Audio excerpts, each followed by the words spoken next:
शिल्पाच किचनमध्ये आपलं स्वागत आहे। आज आपण करणार आहे गाजराचा हलवा आणि ही मी 1 किलो गाजर घेतलेत। ही मी स्वच्छ धुवून घेतलेली आहेत आणि आता ह्या सगळ्यांची मी असं साल काढून घेणार आहे।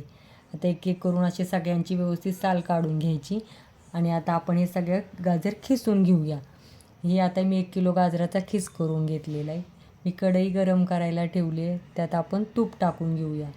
तूप व्यवस्थित गरम झाल्यावर आपण त्यात गाजराचा किस टाकून घेऊया। असा सगळा गाजराचा किस व्यवस्थित असा टाकून घ्यायचा आणि मग त्यात आपण व्यवस्थित असा टाकून झाल्यावर लालसर परतून मग आपण त्यात दूध टाकणार आहे। हे मी अर्धा लिटर दूध घेतलेलं आहे आणि ते साईसकटच टाकलेलं आहे। ते साई व्यवस्थित अशी मिक्स करून घ्यायची त्यात आणि यावेळेस गॅस मोठाच ठेवायचा। दूध व्यवस्थित साई त्यात मिक्स होऊ दिलेली आहे आणि त्यात मी 250 ग्रॅम साखर टाकणार आहे। साखर ही तुमच्या गोडीनुसार कमी जास्त करू शकता, पण 1 किलोला 250 ग्रॅम हे असं प्रमाण आहे साखरेचं। आता ही साखर पूर्ण व्यवस्थित विरघळू दिली। त्यात मी 100 ग्रॅम खवा टाकलेला आहे। खवा पण आता आपण असा व्यवस्थित मिक्स करून घेऊया। साखर विरघळल्यावरच आपण खवा टाकायचा आणि मग तो व्यवस्थित असा मिक्स करून घ्यायचा।